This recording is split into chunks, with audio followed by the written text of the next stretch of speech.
Well, welcome to today's edition of Seattle's Eastside Real Estate Podcast. I'm Dan Edwards, managing broker of the Eastside Real Estate team. And this podcast is your go to source for all things related to living, working, and playing on the East Side. Today is Wednesday, February 1st. We're live on Facebook and YouTube. Feel free to comment, like, smash, follow the bell, all the stuff here on the Instagram and subscription. And I think we're on Facebook, not Instagram. But please feel free to comment and share with your friends. If you are listening to a recorded version, don't call in. Plus, we don't actually have call-in people to the podcast. That was like from talk radio. So sorry, we're not talk radio, but you can subscribe anywhere podcasts are subscribable. So Google Podcasts, Apple Podcasts, Spotify, whatever you got out there, please do subscribe, and you get some weekly updates from what's happening around the east side of the greater Seattle area. Today, we're going to be welcoming back our good friend Tucker Maxwell of Guild Mortgage, and let's see, I've got the wrong show sheet. That's why. And we're also going to be having our friend Ellen Vieira. Whoa, see who's not? Where's it at? It disappeared. It's awkward when you're live and you can't find your document and you can't remember where it's at. Okay, watch here. I found it. There we go. We're better. Eileen Vieira, Eileen Walker Vieira from Memory Books by Eileen. Back on track. This is a live show and I love it.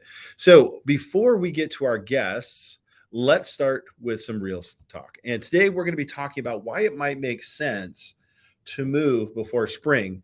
So a lot of buyers are asking out there, they're kind of looking at the inventory now. I've had this question, hey, should we just wait till spring?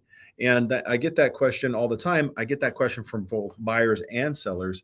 And the answer is quite simply is, when it makes sense, when you find what it is you're looking for, then you buy the home. So I always believe it's good for a buyer to be prepped and ready to go so that they don't have to wonder if they qualify for the homes that they might be seeing. And because we are in a state of the market now where inventory is still pretty low. Like, even though there was this huge shift in the market in the second half of 2022, what we didn't see is a bunch of people dump homes on the market. What we saw is those that were selling stay longer, and those that were buying back out of the market. So in previous changes in the market, those changes came from different sources. The most important one in 2008, that change was from a flood of inventory that needed to be sold on the market. And so when the flood of inventory happens, prices drop and times on market drop. Opportunity shows up for investors and buyers. In the type of change we had, it was interest rates going up. And that actually didn't change how many homes went on the market. It just changed how long they stayed on the market.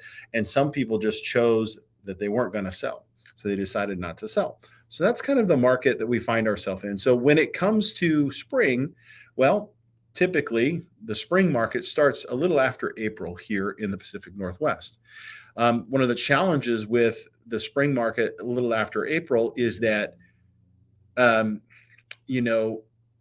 there are also a lot more buyers that hit the market at the same time. So when buyers hit the market at the same time, then you actually end up having more competition. So there's that. The interesting part is those sellers that are on the market right now, especially January and February, well, they need to sell, right? It's not a we're choosing to sell in the spring. They've been on the market a little bit, and or they're choosing this time to sell because they need to, because they have a place they need to be. So long story short, and the bottom line is if you're in a good position to make a move, get yourself pre-approved, be in a position to look for that home, and understand that the closer we get to the spring market, the more buyers that will come out of the woodwork, the more challenge it may be to negotiate a good price. And you may even, it was reported by Redfin that we've seen the return of multiple offers. I'm not here to say multiple offers are where it's going to be going forward, but you could certainly see how increased buyer competition that we've seen from interest rates that bounce down around 6 are bringing more people out who are serious about getting a home on the east side. And that is your Real Talk segment. All right. After this short commercial break, we're going to be welcoming Tucker Maxwell, and we're going to actually get a little deeper on the mortgage philosophy stuff, and we're going to talk about the Fed. So come back after this short commercial break.